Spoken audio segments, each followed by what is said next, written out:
Society for fast justice Varanasi एवं राष्ट्रीय अंध साहित्य अकादमी के संयुक्त तत्वावधान में जिला स्तरीय जनजागृति एवं प्रशिक्षण कार्यशाला का आयोजन।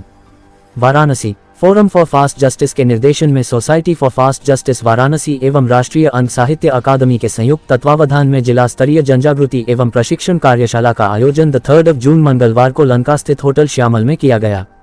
कार्यक्रम के दौरान अध्यक्षा कांति श्रीवास्तव ने बताया कि फोरम फॉर फास्ट जस्टिस एक राष्ट्रव्यापी संस्था है जिसकी शाखाएं कश्मीर से कन्याकुमारी तक है। जनसाधारण को त्वरित न्याय दिलाने में ये संस्था अग्रणी भूमिका निभाती है और 100 से अधिक जनहित याचिकाओं के माध्यम से जनसाधारण की अनेकों समस्याओं का निवारण कराया है। फोरम फॉर फास्ट जस्टिस के तत्वाधान में चलने वाली संस्था सोसाइटी फॉर फास्ट जस्टिस ने इस कार्यक्रम का आयोजन किया है।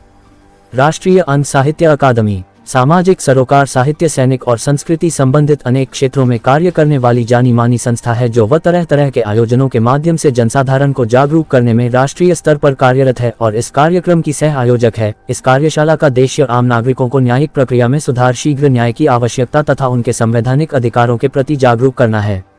इस कार्यक्रम में मुख्य रूप से फोरम फॉर फास्ट जस्टिस अध्यक्ष भगवान जी रयानी, प्रवीण पटेल, राष्ट्रीय संयोजक ट्रस्टी वेंकट रमन, महेंद्र तुरखया, हरिशंकर सन, पूर्व chairman bar council of Uttar Pradesh, Vivek Shankar Tiwari, पूर्व अध्यक्ष the central bar association Varanasi, Kanti Srivastava, Viresh Mishra, Naveen Pandey, Neeraj Pandey, Sumit Tripathi के साथ ही कार्यक्रम में न्यायिक, प्रशासनिक, वायुसेना तथा सामाजिक क्षेत्र से जुड़े अनेक वरिष्ठ अतिथियों की गरिमामयी उपस्थिति रही। क्या लगता है कि न्यायपालिका में हमारी क्या कमी है? सर पूरी क्वेश्चन ये कोर्ट की जजमेंट का सिर्फ बात नहीं है, who is who of the country. आप जब कांग्रेस सरकार थी तभी किन से हम मिले थे, वो अपना सुवेनियर में भी उसके नाम छिपे थे। सब लोग ने बताया कि हम आपके साथ में हैं, आप आगे बढ़ो, आपका आंदोलन देशव्यापी है और हम हमारे से जो होगा वो सहकार करें। इसके MLA, member of parliament as well as all ministers, सबको हम मिले। हमारे सुविधर में भी उनके नाम छापे हैं। Everybody promised us to give support to this movement. It's a देशव्यापी। जो आपका ऑर्गेनाइजेशन है फोरम फॉर फास्ट जस्टिस, आपने इसको ऑर्गेनाइजेशन में अब तक गवर्नमेंट को आपने कितनी बार आपने रिमाइंडर दिया कि आपकी कार्रवाई सुनी नहीं जा रही है? क्या कारण है कि जिसमें आपके कार्रवाई को किसी तरह के आपके जो भी आपका मेमोरेंडम है, जिसको आपने सलाह जिसको कहते हैं, गवर्नमेंट क्यों नहीं सुन रही है? उसमें क्या रीज़न हो सकता है कि हमारी कमी है कि सरकार की कमी है? इसको आप किसको दोषी आप देना चाहेंगे? 43% ऑफ द इलेक्टेड रिप्रेजेंटेटिव है हमारे एमएलए, एमपीज वगैरह ऑल ओवर द कंट्री। उसके 43% are facing the criminal cases in the court of law, different जगह पर। अभी सुप्रीम कोर्ट ने एक आदेश दिया है कि जो टेंटेड, मतलब जिसके सामने केसेस चालू है, उसको 1 साल में सल्टा दो। वो 6-7 साल के पहले का जजमेंट है, मगर मोदी गवर्नमेंट और किसी और गवर्नमेंट को उससे इंटरेस्ट नहीं है। क्यों? क्योंकि 43% को जो नाराज करेंगे अपने मोदी साहब, तो क्या होगा?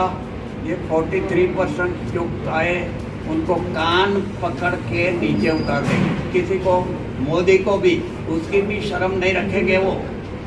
तो आपने जो प्रश्न पूछा कि ये क्यों है, उसका जवाब इनडायरेक्टली ये मैं दे रहा हूँ। और पूछिए। सरकार तो आप क्या मांग करते हैं? आपकी संस्था क्या मांग करती है गवर्नमेंट जो है हमारी न्यायपालिका में सुधार हो? देखो 1857 आपको याद है? क्या हुआ था? स्वातंत्र संग्राम लॉन्च किए थे, फेल गए। पॉलिटिकल स्टेटमेंट नहीं दे रहा हूँ, इसको पॉलिटिकल एंगल से ना देखा जाए। 2009 में मनमोहन सिंह की सरकार थी, विज्ञान भवन दिल्ली में हाईएस्ट लेवल में मीटिंग हुई। पूरे भारत के सभी चीफ जस्टिस हाई कोर्ट के आए, सुप्रीम कोर्ट के सब जस्टिस, चीफ जस्टिस थे, लॉ मिनिस्टर, प्राइम मिनिस्टर, लोग आपका सभी लोग थे, IAS अधिकारी लोग सब थे कि ये पेंडेंसी जो है, उस टाइम पेंडेंसी 2 करोड़ 22 लाख या 2 करोड़ 24 लाख थी। डिसीजन ये हुआ कि 3 साल के अंदर पेंडेंसी को ख़त्म करना है। वीरप्पा मोइली खुद उसके अंदर लीडरशिप लिए, लॉ सेक्रेटरी वहाँ पे थे, सभी थे। 3 साल के अंदर 2015 का कट ऑफ ईयर बनाया गया। मैं 2011 की बात कर रहा हूँ। 12 के अंदर पूरा अरेंजमेंट करना था और 2015 के अंदर कोई किस्म का पेंडेंसी, एक केस पेंडिंग न रहे, ये काम करना था। क्या हुआ? वो प्रोग्राम लॉन्च ही नहीं हुआ। उसका सब कुछ होने के बाद भी इतने हाईएस्ट लेवल में जब डिसीजन हो सकता है, हाईएस्ट लेवल में प्राइम मिनिस्टर है, लॉ मिनिस्टर है, पूरे राज्य के सभी चीफ जस्टिस हैं, सुप्रीम कोर्ट के सब जज बैठे हुए हैं और फैसला हुआ है। उस फैसला को किसने उठाया? एक IAS अधिकारी ने। उसने कहा कि इसकी हमें ज़रूरत नहीं है। कागजी लिखवा-पोती करके बंडल बना के रख दिया गया। उस मामले को लेके अभी हम लोग सुप्रीम कोर्ट में कुछ दिन के अंदर जाने की तैयारी कर रहे हैं कि जो decision at the highest level लिया गया, why it has been bulldoze, who has bulldozed it, उसके ऊपर हम बात कर रहे हैं। दूसरी बात आती है, हम तो बनारस की हम जो बात कर रहे हैं, 147 डिस्ट्रिक्ट में हम लोग काम कर रहे हैं। कई जगह में है। वीरेश भाई से हमारा आज का संपर्क नहीं है, 10 साल से हम लोग आपस में बात कर रहे हैं। उन्होंने कहा कि हमारे डिस्ट्रिक्ट में भी हमें कुछ करना है, तब हम लोग यहाँ पर आए। आपकी बनारस की मैं फिगर दे रहा हूँ। बनारस में तो लोगों को भी इंटरेस्ट होगा। बनारस की पेंडेंसी फिगर देखिए, डिस्ट्रिक्ट कोर्ट के अंदर 1,13,41,504 केस पेंडिंग है आज। ये लेटेस्ट फिगर दे रहा हूँ। 1,13,41,504 cases pending in district court of Varanasi. 76.98% case, 76.98, almost 77%, more than 1 year old, 1 साल से ऊपर हो गया, ये केस चल रहे हैं। उसमें सिविल केस कितने हैं आपका? 18,27,393 है। 18,27,397 सिविल केस है। 95,14,111 क्रिमिनल केस और 5,34,346 केस है जो प्री लिटिगेशन स्टेज पे है, अभी वो रजिस्टर नहीं हुए। ये रजिस्टर हो जाए तो आपका जो मामला है वो तो 1 करोड़ के ऊपर चला जाएगा। ऐसे ही ये बनारस की हालत है। तो आज पूरे यूपी की हालत देखो तो बनारस की हालत तो सबसे ज़्यादा खराब है। यहाँ के लोग आवाज़ क्यों नहीं उठाते? वकील लोग हम बैठे हुए हैं, हमारे 2-3 साथी थे। ये लोग सोचते होंगे हम तारीख लेके हमको फ़ायदा मिल रहा है। तारीख लेना आपको एक टेम्परेरी फ़ायदा मिल सकता होगा, मगर तारीख से नुकसान किसका होता है? उनका खुद के पाँव में कुल्हाड़ी मार रहे हैं।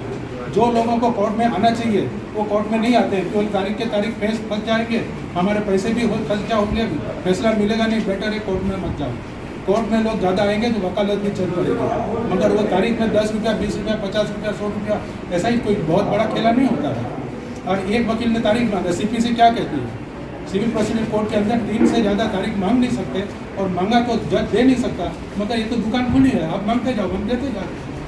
तो पब्लिक प्रोटेस्ट क्यों नहीं हो रहा है? आज कोर्ट के बाहर में आप लोग जाइए। हम लोग ने अभी दूसरा अभियान जो चालू किया भगवान जी भाई के मार्गदर्शन में हुआ। पूरे भारत के जितने लिटिगेंट्स हैं कोर्ट में, जो आप पेशदार, जिसको क्या कहते हैं वकील साहब, जो क्लाइंट आपके आते हैं उसको हिंदी में क्या कहते हैं? मुवक्किल। ये मुवक्किलों को पूरे भारत में जोड़ के नेशनल लिटिगेंट्स असेंबली बनाने का काम कर रहे हैं।